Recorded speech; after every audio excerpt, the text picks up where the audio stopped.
Is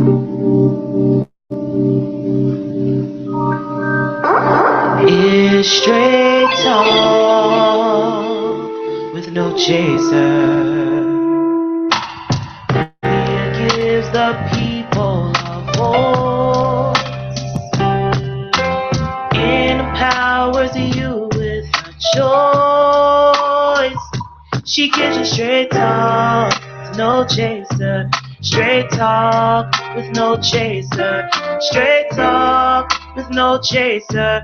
Straight talk with no chaser. She provides a platform of growth and gives the dying people hope. She gives you straight talk, no chaser. Straight talk with no chaser. Straight talk with no chaser. Straight talk with no chaser. Welcome to the rebirth of the Straight No Chaser show in the Intellectual Radio Studios. This is your host, Rhea Ray Harris, and I am so grateful to be with everyone this evening. I have two powerhouse guests with me as we discuss the new theme for the Straight No Chaser show, which is economics, entrepreneurship, and enrichment, which lead to the empowerment of the community.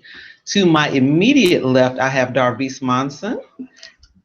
How are you? I'm fine. How are you? And to her left, we have Talib Muhammad. How are you? I'm doing well. Now, because we have a new theme here, we are going to have a really serious, on some levels, conversation because your organization affects the community as do Talib's two organizations, but in a different way.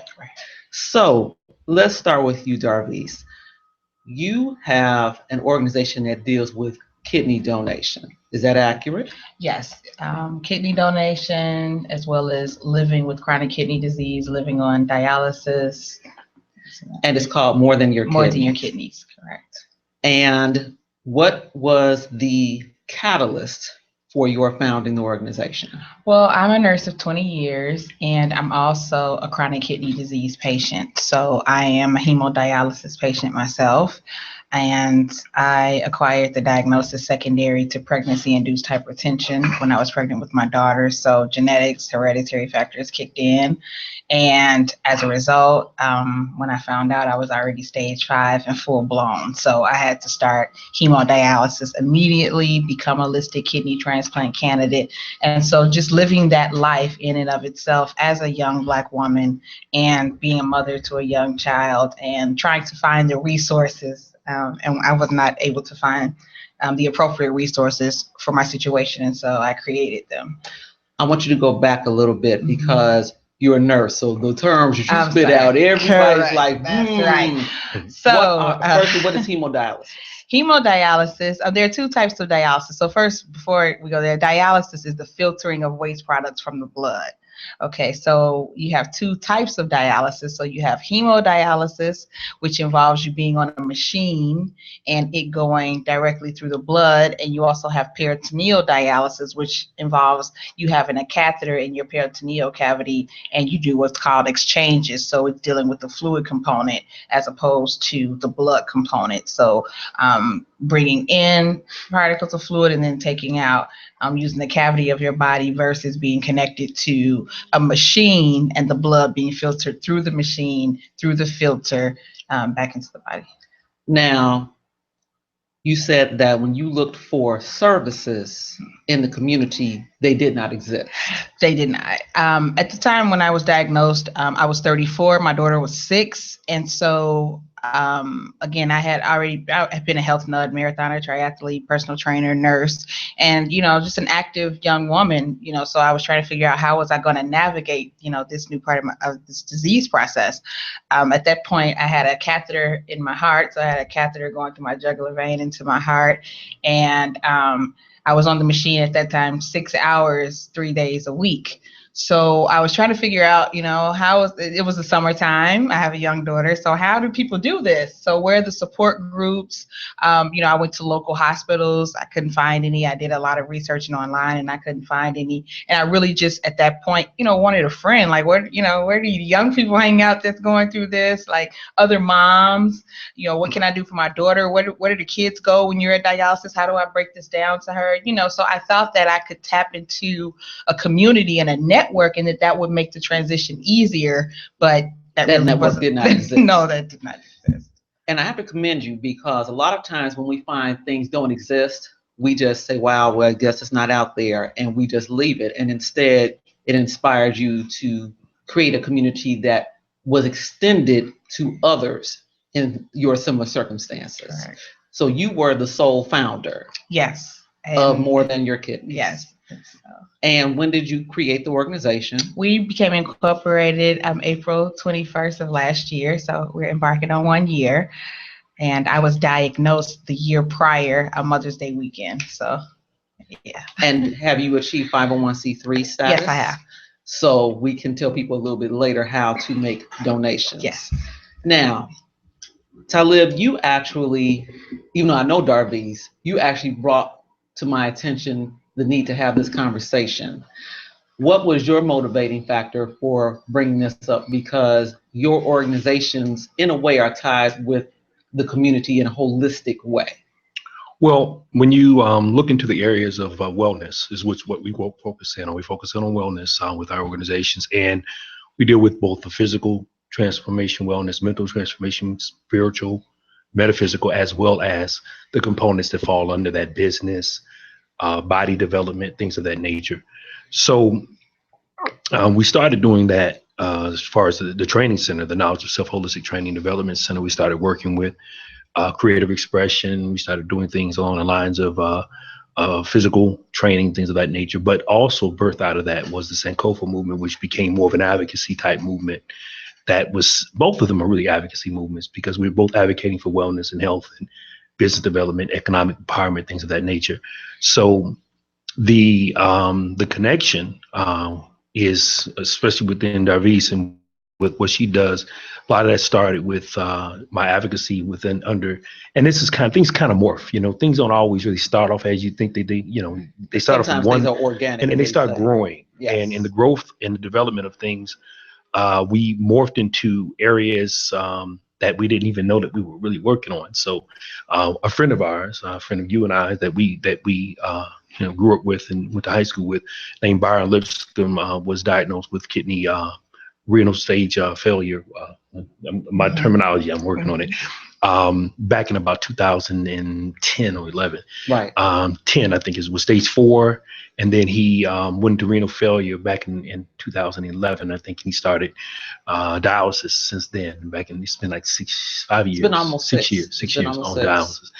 And being friends and the kind of group that we have, our close knittedness caused us to start doing things on a larger scale.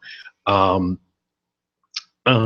life has been situated around being propelled to kind of the forefront of things. So as a result of that, I kind of took some level of initiative to help to advocate for his wellness. It's been 6 years. I think the average person dialysis is 6 to 7 years. Yes. So, prayerfully, he will get a kidney this year. But at the same time, I had also 2 or 3 other friends that were also, and this is what you find out when you go into advocating for something, you start finding out that there's other people that have the same issues. So those people within our Whitney Young Dolphin relationship with people like Bethany Baker, people like Jeff Wilson, who are also involved with their kidney failures that had gotten kidney transplants.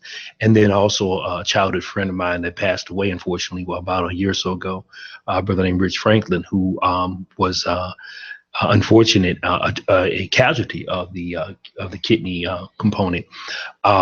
When you get into this level of advocacy, and then this is where the Sankofa component has morphed. We started off as a economic business empowerment kind of a thing, marrying the Black community to the Black consumer. What we're turning into now is looking for gaps where there is economic deficiency, so that we in turn can build those things. So where we at the process now is building a board of directors, communicating with individuals that can help us to grow where we have these gaps, and some of those gaps are in areas such as, dialysis is a big business, and not that we want to be focused in on the pathology level of things. We want to be focusing on the wellness level of things, but that's where everything else goes, and that's where the marrying of the two organizations come together. So the KS Holistic Training Center is really designed to help. We train, we develop, we transform, we manifest. That's kind of the things that we do. And the wellness, it's more of a wellness. We used to call it a wellness. What now is, it's more of a wellness kind of a satellite center for wellness organizations, wellness treatment, things of that nature. So, because what I'm looking at in the community, like you said, I had some very peripheral understanding of kidney failure and dialysis, but when Byron got ill, I looked at it a little more closely and was very personally disturbed to look at the numbers, the racial breakdown of percentages of who has what and why, and then thinking, okay, are there dietary issues? Are there, in some cases, prevention that could have happened? Are there things that we could teach the community as far as this is what you need to do and this is what you need to stop to not have the situation? Now, yours and Byron's were both things that you could not really control. But from what I have seen, a good amount of kidney issues and failure comes from diabetes. Correct. And hypertension, as they used to call it, high blood pressure. My mother still says hypertension. My And goodness, girl, don't start with the sugar. We had that please don't argument. call diabetes the sugar. Right, the sugar. So and so got the sugar now. That just drives me bonkers. Yes. But those are two very large contributing factors to the failure of the kidneys to work. And I have to say, honestly, it is now 2017, and in the past, I want to say maybe 10 years, maybe even a little less than that, I've seen an explosion of dialysis centers, predominantly on the South Side, which is where I live. And I said, well, who's using these? And I found out it's us. And some of them are 24 hours a day. And I'm like, so how many people really are being affected? And I found out quite a bit, quite a few people. So with More Than Your Kidneys organization, when you go out and speak, what is the content of the conversation? Well, it varies. First of all, when you get into, as you both know, the advocacy portion of kidney disease, you're going to touch on a little bit of everything. It's divisive, okay? All kidney patients aren't created the same. So, and I don't try to reach every kidney patient. So I run into that myriad of sorts in that I'm for wellness. I was always for wellness. I was a nurse before this. I was a trainer before this. I was a marathoner before this. I was a health nut and triathlete. That's always been the case with me. And so this hasn't stopped anything. And so when you take that on, and as you're already shifting and trying to maintain as well as discover your own body image, your own self-worth, as you're shifting as a woman, as a mother, as a patient, as a nurse, you're running into this whole dichotomy, but at the same time, you're trying to remain centralized. And so in doing that it's rough. And then when you take that on and say, okay, I'm going to do this and I'm going to create a platform, but I'm figuring this out at the same time because there is no pathway. That's the hard part. So you run into, again, the controversial aspects of it, especially being African American and a woman. You run into dialysis patients that have been on dialysis forever, and they're totally fine with that.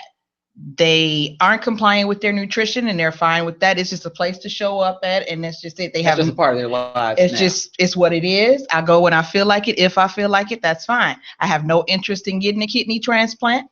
So you run into that. Everybody doesn't want a kidney. So then you run into, that aspect of it also. So we do everything from dietary compliance to education to wellness, which is my big component, which is I have Perfect Labs on dialysis. I've had them for 20 months now. for the most part, and I work hard for that. I'm mostly vegetarian. I cheat when I want to, if I want to. I do me. So, but that's something that they tell you that you can't have. You won't, achieve that. I've never been hospitalized. I work hard for that. Even when I had my catheter in for 7 months, immunocompromised as a nurse, still working at the time. So it's just a matter of, especially when you're African American, the system telling you things that you can't do. It's struggling to find yourself. It's struggling to achieve norms. It's struggling to maintain a sense of normalcy. When you get a bunch of Black people together and they're chronic kidney disease patients, and it's the summertime and everybody's having barbecue, yeah, that contains a lot of phosphorus in the sauce, and people don't understand your struggle. So how do you live with that? And that's where my organization comes in. We teach you not only how to live with it, but not how to survive, but also how to thrive and how to make it your own and how to make the impossible possible. One of the things you mentioned was the aspect of dealing with your children. Now, I know your daughter is still young. Yes. Do you have a methodology by which you explain to young people not just what the disease is, but about their own health? I do. I was a pediatric nurse, also. So I take a lot of my strength and, what it is that I do from patients, young people. I have a niece that's battled cancer and she's not even 16 yet. So when I was hospitalized for over a month, that's who I got my advice from. That's where I garnered my strength from. When I had a catheter and flushes and IV meds and I had to get 3 blood transfusions and IV iron and all these things, I had a young person that was like, okay, auntie, now look, this is what's going to happen and this is how you need to be and things of that sort. And children have a different way of looking at it. So, yes, when it comes to prevention and nutrition, especially, we do health fairs at schools. I go to schools, nursing homes, hospitals, clinics, and the children are very receptive to it. My first health fair that I did was at my daughter's school, and so all the time on a regular basis, I see the kids in different age brackets, and they are very familiar with what a dialysis access is. They have no problem asking me about my kidneys. They know what to eat, what not to eat. They know the importance of exercising, high blood pressure, the effects of it, and things of that sort. So I am able to break it down to a common denominator that everybody can understand. And when you do that, people can easily meet the objectives.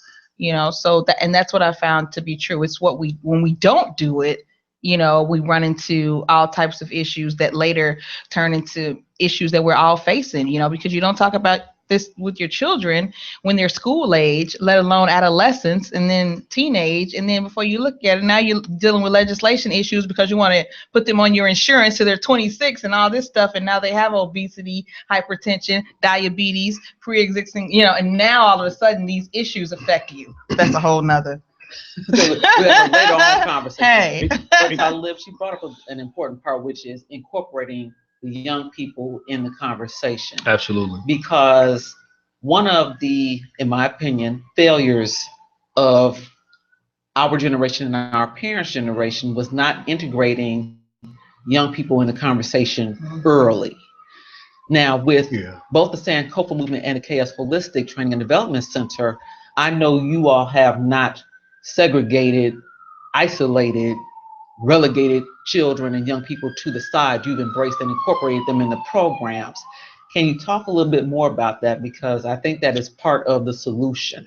Yeah, one of the things that we come from, it's really all about your family of origin. And our environment comes from a family of origin that was centered around, children to be seen and not heard, adult conversation, things of that nature. As a result of that, we were segregated quite a bit from what was going on in the household. So this is why we have so much damage today, yes. And that is because this is not new. I'm never going to have a conversation ever without talking about white supremacy, racism. Never, because we know that the premise of most of what we deal with in a damaging component from health, wellness, community activation, economic empowerment, all really centers around that conversation, that narrative of white supremacy, racism. And as a result of that, we can't deny when this is what caused us to create this divide, this great divide that that we have now with our communities and our families. So because of this conversation, we had things running rampant in our communities like child molestation, pedophilia, disease, and not knowing how to manage disease. We didn't know what, we called it sugar because we didn't want to put a name to it. To our community, call it diabetes, so we in turn can somehow find a way around this dynamic and defeat these things. So here we are running rampant now for 30, 40, 50, 60 years in our community: diabetes, hypertension, kidney disease, kidney failure, liver failure, cancer, the rise of lupus in the Black community. To talk about those things. So one of the things about working with our youth is to really kind of explain to the youth. And this is we've never been void of that. Actually, this summer, we're planning a whole training program that's centered around, and we thought about doing it in the gaps of the camps that they go on, maybe right before camp and then right after camp, because it's those gaps that, that have those gaps with the school system when school starts up and when camp's in. Right. But we're going to go full-fledged, and we're going to do this thing the entire summer. We're going to be that alternative program that is going to be in supplement to what we used to sing, just running and jumping and playing. That's good and fine, but that's not totally what our community needs. And our youth need to be educated on several different formats.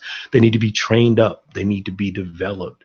So one of the things that we have found and that I have found in looking deeper into the things that I commit myself to, because of Byron, because of Jeff Wilson, because of Bethany, because of Rich, because of Darviz, I looked a little deeper into these subject matters. I believe I'm a conspiracy theorist. I believe in it. And I'm a critical thinker is what I really call that down to. So I'm going to take the negative connotation off of that. And because I do believe that there is conspiracy, which means that two or more people in a room developing something, and the theory concept was only because they've yet to give us a proof of fact. So that's where the theory component comes into the theoretical component. But what we're going to do, and what we have found in doing all of this, is that we have found that there is an intentional. The other organizations I work with, Black Oak Center for Sustainable Renewable Living, the Healthy Food Hub, we're dealing directly with health and wellness. We're dealing directly with that aspect of our bodies. And what we're seeing continuously is intentional destruction within the wellness component. I mean, our community has been preyed upon for a long period of time, and now they're making money off of dialysis. They're making money off of hospital treatments. They're making money off. That's why you won't get free wellness treatment. And when you talk to people from other countries, they go, well, what do you mean you have to pay for your health care? What do you mean you have to pay for education? They have no idea what that looks like. We're one of the only countries in the world that is still charging people to become better pieces of their society. What does that look like? That's crazy. Or to become healthy or well. So it turns wellness into a business. So we're going to capitalize on that. So we in turn can, absolutely. Let me interject really briefly. I don't know if either of you saw the post I put up a couple of days ago. I had been listening to Talk News Radio, and they just, how they have those conversations where they just skim over something and you go, wait a minute, what did they just say? And the woman said, blah, blah, blah, blah. And now they have created an apple that won't turn brown for weeks. Yeah, I saw it. And she said, oh, da-da-da. And it skimmed on off. And I said, wait a minute. Wait a minute. Because my first thought was, why does it matter if an apple turns brown in whatever time frame it turns brown? And then secondly, so you just said that they're not going to label these apples. So they're going to be with the other apples, but they're actually genetically modified. Do you both feel that with so many undercover genetically modified food stuff, because in my opinion, that's not actually food anymore, has that had an impact on not just our health crises, but our ability to heal? Because if you're eating something that's not really food, what are the nutrients that you're missing? Exactly. You get where I'm coming from with that? Yeah, let me tackle that real quick. One of the things that and our center is layered, and we're growing, thank God. But we're layered. We have the KS Holistic Training Development Center, which is a component of wellness. under so many different umbrellas. You have the Knowledge of Self, and we have the Center for Self-Improvement, Holistic Wellness and Transformation, which is run by my wife. So all of these pieces are really designed to develop what you're talking about right there. We know that there is a gap in wellness. Um, we know that it's mental, physical, spiritual. We know that it's metaphysical. As a result of that, putting into place nutritional counseling. And this is one of the things that we do. We have nutritional counseling. We have a fasting center. We're going to get deeper into the cleansing and the detoxing. So we can in turn, and then the marrying with other organizations like Black Oak Center for Sustainable Renewable Living, run by Dr. Jafunza Wright, Carter, and Fred Carter, are designed to give us access to healthy food, give us alternative accesses than going to a store. And this is what's going on right now. This is intentional. I mean, let's just be real with it. You can't have business controlling a country and it not be intentional. Our new president, that's intentional. That's intentional. We some of us were off based on who we thought was going to win, but it was still the same concept, still based around the same concept of there being a controlling body that has an intention of putting people in a certain place for certain reasons. So this is intentional. He was intentionally put there, and as a result of that, I mean, one of my mentors, and I'm just blessed to be able to mention her name. It is Dr. Frances Cress Welsing, and who passed away last year. And she talked specifically about that. She even predicted about 3 years ago that, Donald Trump would be president. And she said, because this is where we're heading into this whole concept. And this is why we have to take our focus off of Donald Trump and go back into our communities and start letting that be our development. I see too many posts on Facebook about Donald Trump. Stop talking about him. And they don't care if it was Hillary Clinton. Don't talk about her. It don't matter. Your work is in your community. And the more you talk about what's going on from a governmental standpoint means you're doing less in your community. So I'm calling people out. That's what I'm doing right now. We need to get off Facebook, get off of this bandwagon and start getting in our communities and doing what we got to do. Because when I look at I've dealt with the political stuff locally, and I'm in the 8th ward, but my mother is in the 7th ward, for example, which are far southeast. And my mother is technically in a food desert. And the 7th ward is a big ward. But when I look at, because my mother has a car, so she can get wherever she wants to go, but there are a sizable number of people that don't in that community.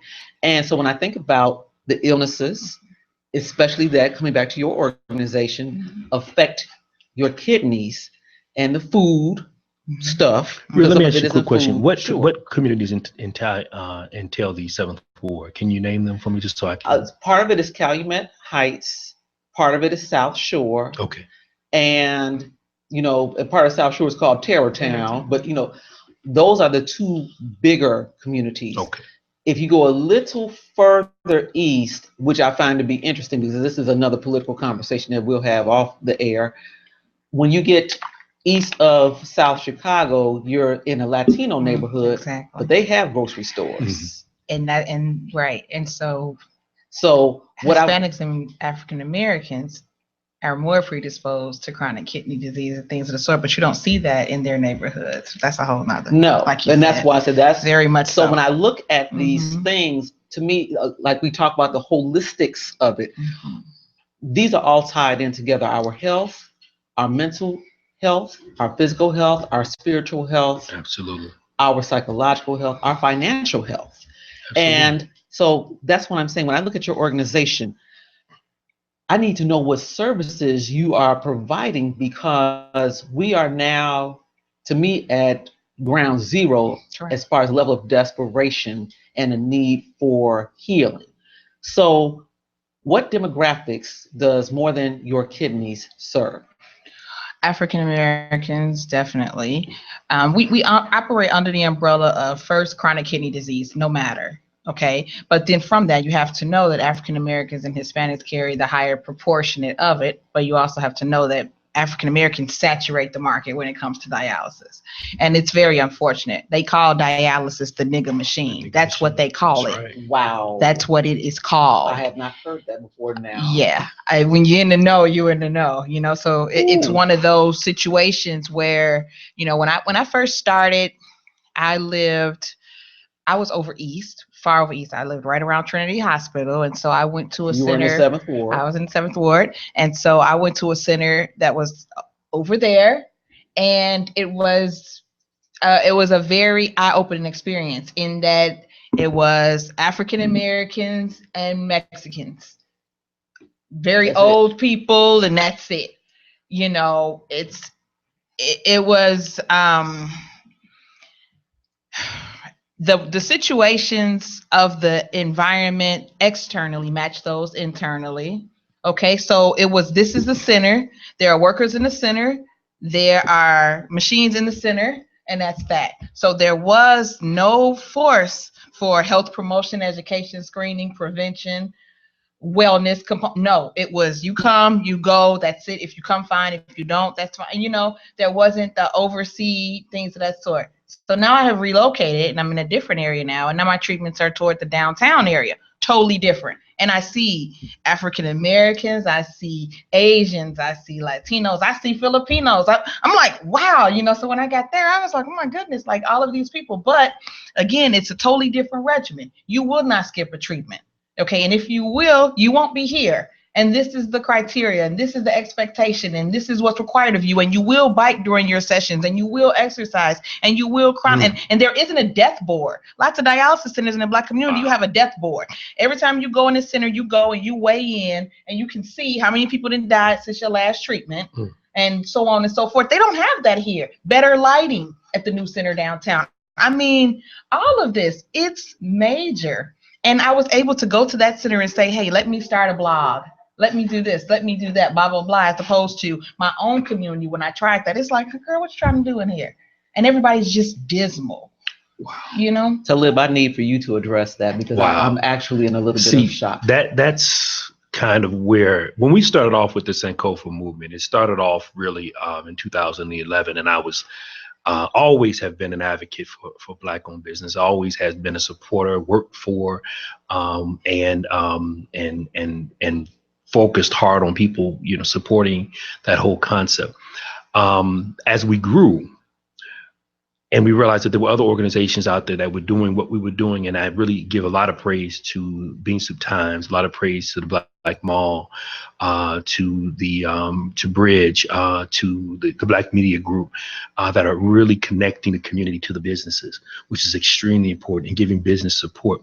What we found was that with the Sankofa movement, as we began to morph into what we were going to be, going from the infancy stage, we found that there was a need to create businesses that we need to have impact on. When we look around us, there's everything around us has some level of industry based upon it, whether it be textile with clothing and fabric and strings and threads, or whether it be nails and screws and bolts and things of that nature, or rubber bands. There's industry behind each one of those things. But there's also, and this is why we have to start controlling the narrative. That's the problem. We don't control the narrative. So they say, hey, Black people, you're gonna die on kidneys.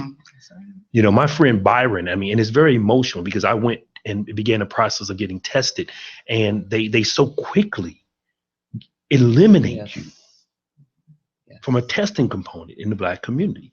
For me, it was, I had to get my BMI index down, so I worked hard very drastically to do that, and I did. But the whole thing about it is that these are the pieces that they create to kind of navigate people away from supporting us. The fact that Jeff Wilson, who was on dialysis, and he got a kidney real quick, but he happened to have a friend who was Caucasian, donor. Who was a personal donor, but he decided, hey, I know this guy, and this guy decided, hey, I'll give him my kidney. He was already slated to give a kidney to someone who got a cadaver donor, and then that happened. But then again, how long would Jeff have been on dialysis had he not had that friend? That Caucasian friend that had passed and was already ready to give a kidney, so yeah, so you're making this a black and white thing. Absolutely. I'm making this a black and white thing because it is a black and white thing. So when you start talking about the areas that we need to change the narrative in. If we're going to be dialysis centers, they ain't going to be making millions and millions of dollars. But they're going to be a difference between the way that they communicate in the Black communities as opposed to the more urban rich communities and things of that nature. Then we need to be able to control that narrative so we can have these types of centers, these type of organizations focus on wellness, focus on getting these people better, focus on getting them access to fresh, healthy food, fresh and activities and things. And that's where we have to start, demanding better. doing that. Yeah, absolutely. Do you feel, because this is my feeling for some of us, that because we are so used to substandard treatment, Absolutely, that we don't expect anything differently And as far as how it. we are treated? Because I'm sitting here and I'm still very internally upset with what you said, but I am not surprised. I'm disappointed, but I am not surprised. How do we as a community, how does More Than Your Kidneys make a stand against differential treatment in the kidney procurement process? First and foremost, we promote accountability. And when you're talking to African Americans and you're talking about accountability, you're gonna catch some waves. And it's rather unfortunate, but that's the way that it is, because we're not accountable and we have very short memories. We're gonna pray about it, we're gonna forgive it and forget it and keep it moving. And that's not the way. We're not accountable. See, I didn't have to go looking for the gift of hope. You know what I'm saying? Like, they ain't have to. I wanted to know, I'm on dialysis, now what? I'm here. How do I get there? What is it that I have to do? So we have to demand better, and then we have to take it on. This is our life. And a lot of us don't want to do the work. We just don't. I've been a trainer a long time. I've been a nurse a long time. And that's the other part of my organization. When I go and I speak, you're more than your kidneys. That branches off to you're more than your diabetes, you're more than your asthma, Absolutely. you're more than your COPD. There are no excuses. I know people that are so vain that they won't wear their oxygen because it just doesn't look too good, or they won't carry their inhalers because they don't want, they don't take their medications. They won't carry their compact, MDI so that they can take their blood sugars, things of that nature, just because of vanity and just because of compliance. So we have to change our mindset. We have to know that, again, everybody doesn't want a kidney. I can get a check. I can stay on dialysis. I can stay on my Medicaid. I can stay on my Medicare. Don't get me started. Stop. Baby, wait. Please. Please. When I'm uninformed about something, I want to be informed personally. What are we getting a check for? Chronic kidney disease is we have some very unique situations when you are, first of all, you're on chronic kidney disease, you're on dialysis, the government has to pay for it. So you can be on Medicare, Medicaid, so on and so forth, okay? So this is like SSI disability? It can be SSI, it can be SSDI, there's two components, things of that sort, yes. So a lot of people are taking advantage of that, and that's the controversial aspect that we don't want to own up to, but it's reasons why. You see somebody, they've been on dialysis 17 years, and you're like, dude, you don't want to, no, because I don't want to do any work, I don't want to get on that list, I don't want to lose no weight, I'm not going to stop smoking, I'm not going to get off my medication, I'm not going to eat what you want me to eat. But yet and still, if I get off of dialysis and I got that kidney transplant, what they may or may not tell you is that you got 3 years to get your new life together. Which means for 3 years after that transplant, once they stitch you back up, your 3 years begin. And so then after the 3 years, now it's time to get a job. You got your kidney, okay, because we're about the kidney. We're not about you. That's the system. So now your new job, your new career, you're off the system now.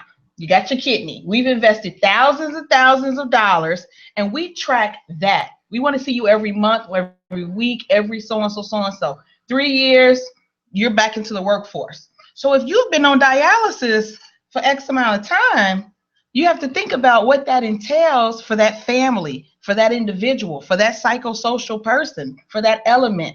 And people don't want to really deal with that. So the easier way is just let me go ahead and go get hooked up to this machine when I do, if I do, and that's that. So my organization says, you know what? There is a better way.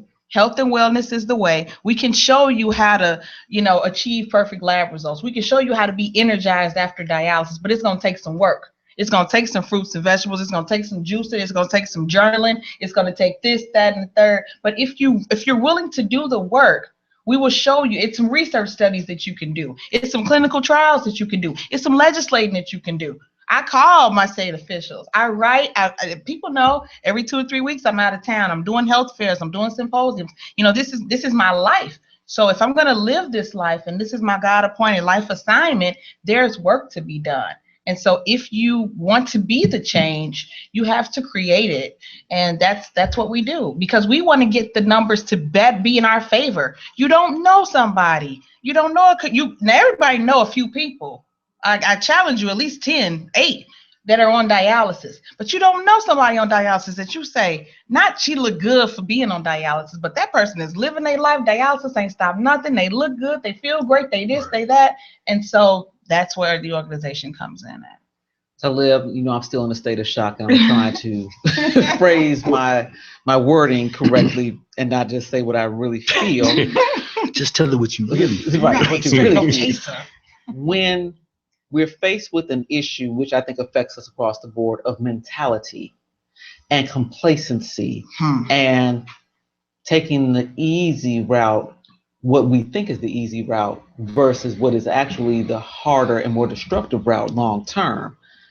How do we challenge that mentality? Do we challenge that mentality? Well, what we have to do, and this just kept going through my head, because obviously, like I said, my narrative is consistent.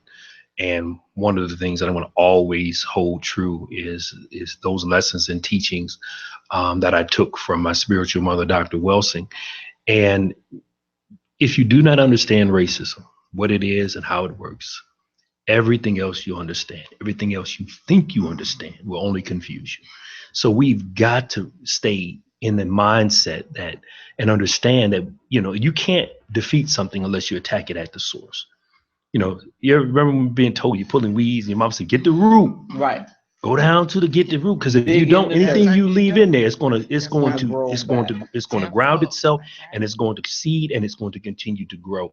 So we would go deep. When cancer patients are getting a partial mastectomy, they get clean margins on it, and they go to they get the cancer cells around, but they try to get clean margins so the whole thing is to get deep so that if there's anything left in there, that it'll continue to grow.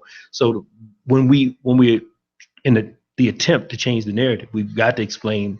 This is why our center, which was spiritually named by Dr. Wesley Muhammad. That's a whole nother story. But thank for that, brother, and his spiritually naming us the knowledge of self. And we believe that teaching that whole component helps to redevelop this narrative, and that it starts in the thought, and it gets people out of that thinking. Because look at the level, what level you're thinking, very in a pathological level when you start thinking about death. When your conversation is about death, they walk us into a center, a dialysis center, and go to a death board. Are you kidding me? This is. But then again, at the same time, like you said, I wouldn't say I'm even disappointed. I've come to expect, and it's what fuels me to do the work, because it says, we know that just like, in our community, it's like drug addiction is a crime in our community. It's a trip to a 28-day rehab center in the white community, but in our community, it's 30 days in Cook County, or whatever long you might spend going through your drug charges and all. It's possession. It's hey, you got a little bit more because you was going to share with your friends. It's intent to sell, and then all of a sudden now, how do you rehab from that kind of situation? How do you rehab from that? So we understanding, the whole basis of white supremacy, racism, and how that ties itself into our underdeveloped communities, health crisis, food crisis, a wellness crisis, the thinking that goes along with that, that it causes our people to spend 13 years on dialysis to collect a check. It's no different than our people. Is it any different than our people sitting inside of the welfare system and not wanting to work under that old component? I'm not going to go Bill Cosby on nobody, but I am going to tell you that Bill Cosby had a point, but what he didn't deal with was the root of of where that comes from. Yes. And I think that's where where there was a disconnect. The root of it is really centered around the conditioning that has been instilled since chattel slavery, indentured servitude, Jim Crow, the new Jim Crow. Those things. That's the root of it. And that's where it all comes from. So this is the reason why we come, well, I'm just going to be okay with it. I'm just going to be okay because, I got the sugar, and there was a time period where people were living for a long period of time on these things. Now they're saying, insurance is saying, no, kill them. Yeah. Kill them because we spending too much money on this thing. So whatever you got to do to create this continued health crisis to the point of death, because we dishing out millions and billions of dollars on these people. They're not worth it. So kill them, let them die. And we accept it. And it's unfortunate. And we accept it because we get a check. When I did a show on WVON, A Matter of Faith, and Secretary of State's office represented Gift of Hope, University of Chicago, where I'm listed, hospitals, the Urban Initiative Network. Anyway, we were talking and people called in, and a man called in and he was concerned about, the costs involved in getting a kidney transplant. And again, that's another issue. All of the myths that are surrounded in the Black community that prevent us from being live donors. So we're not healthy enough to get tested to help someone on the list anyway. But then we have all these myths that are associated with it. And, it's like, no, actually, it's more expensive to keep me alive on dialysis than it is to get me, a kidney. It's $7,000 a month, $3,000 to $7,000 a month for dialysis for me currently, to stay alive, so 3 days a week, 4.5 hours a session, thousands of dollars. And this is from someone who was in their career, by the grace of God, and can still support, my family and things of that sort. But I mean, when you lose everything secondary to a health situation, and we all know people who have lost, we all, so we're not strangers to this, but we don't fight.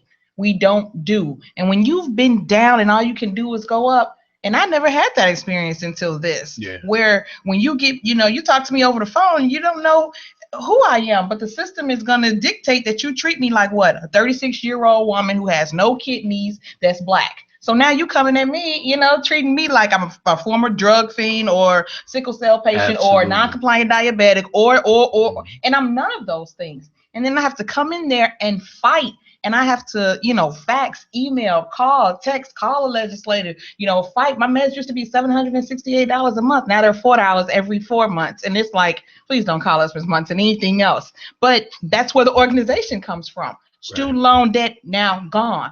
And you have to get in a situation like this where you have to fight for your life and demand others to respect it and you. Absolutely. And if more of us did that, think about how powerful we would be. We saw that firsthand, with our friend Byron. I mean, and I may know a little bit more than a lot of people because of my relationship with Byron. But as a result of that, I mean, I saw we made phone calls. We saw a nurse treating him in a way that it was like he was a second, third, fourth class citizen. So we flooded phone calls in and we spearheaded that. I gave people a script to go from to call in and say, hey, we're gonna bother. We got her on a phone call.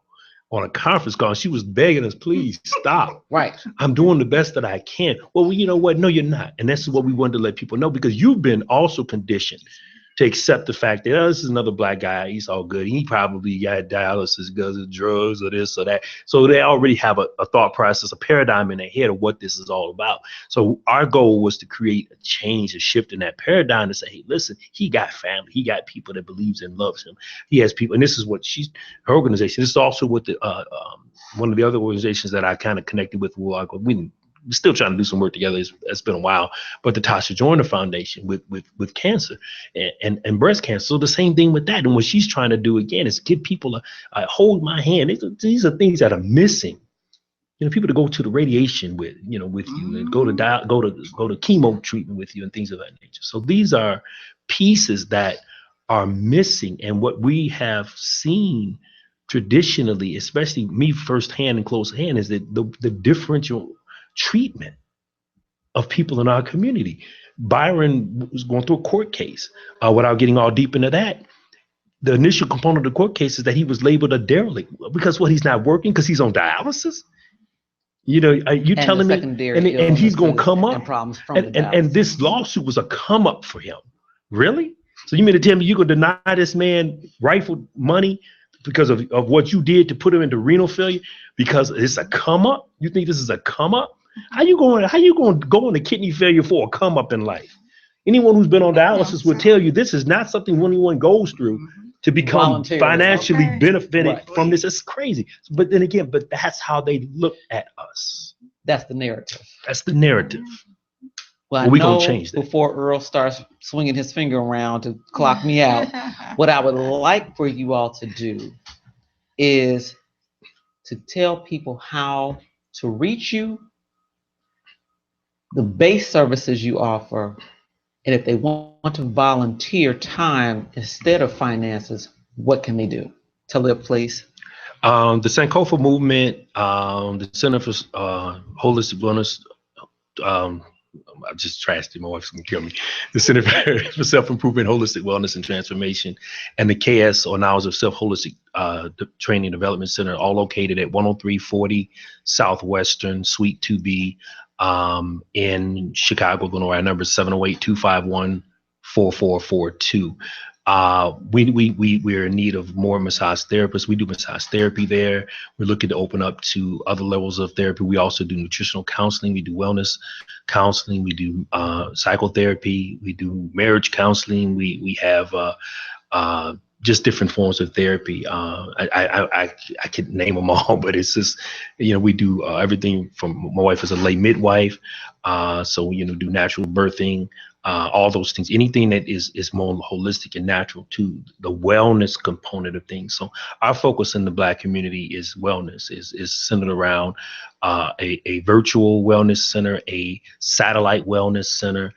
So we are in the process of looking for massage therapists, reflexologists, anything of that nature, to shared space in our organization. So they come in at very discounted rates to have an office space or a treatment space, a center. Again, we could always use, there's all of our organizations are void of money. So we're in the process of obviously, still raising more capital to do the work that we do. But we have something to supplement that. We have programs and things. So we rent our facility out for holistic activities, events, comedy shows, poetry, meetings, parties, all kinds of different things that are all centered around a wellness component, a holistic component, a family component, a family unit component. So again, our number is 708-251-4442, 10340 Southwestern Suite 2B. We're working on our website, and we have some other things that we're going to be bringing about, summer programs, just trying to help our community to get well. Not trying, but we are in the process. We are helping our community to get well and develop and train and transform and manifest and improve. That's it. Darvish? You can find us at www.morethanyourkidneys.org. We do educational symposiums. We help people get kidney certified through the American Kidney Fund. I am on 4 boards, 2 with the National Kidney Foundation, 1 with the American Kidney Fund, and a host of others. We do health fairs. I come to your school, your church, your business, anything. We do screenings. We help you the screening, prevention, education, how to live with chronic kidney disease, how to decrease your risk factors, how to get screened, you name it, how to get on the list, pretty much everything. Nutritional counseling, how to live successfully with this disease, and how to dis-ease and eradicate all of everything that you've heard and to become the impossible. That's what we do. We advocate strong for change, how to get involved in research studies, clinical trials, webcasts, podcasts, everything you need to know about chronic kidney disease. You could be immobile and we will still come to you. We will teach you everything you need, from the computer to the cell phone. Listen, I started my business from a cell phone in a hospital with $50 and a refurbished computer. And now you've seen me in Ebony and WCIU. I'm doing a Tribune interview tomorrow. ABC 7 interview is going soon. And we travel a lot. We'll be in Atlanta February 23rd through the 27th. We're still looking for volunteers. We have 2 more slots. We're doing a 5K there. We're doing more symposiums, workshops, seminars, and everything else. So just find us. Again. www.morethanyourkidneys.org. Email Darvise, Darvece, Darvise at morethanyourkidneys.org. And I'm all over Facebook, so I'm not hard to find. Well, Talib and Darvise, I thank you so much for being the first guest on the rebirth Yay. of the Straight No It's been my Chaser pleasure, show, Rhea. Yes. where awesome. we are dealing with economics, entrepreneurship, and enrichment for the betterment, which is what the empowerment of our communities. And with that, we are done for the evening. So everyone, be safe, be blessed, All right. and keep it going because we have so much more work to do. Absolutely. Peace. Straight talk with no chaser. It gives the people a voice. Empowers you with a choice. She gives you straight talk, no chaser. Straight talk with no chaser. Straight talk with no chaser. Straight talk with no chaser. She provides a platform of growth and gives a dying people hope. She gives you straight talk, no chaser. Straight talk with no chaser. Straight talk with no chaser. Straight talk with no chaser.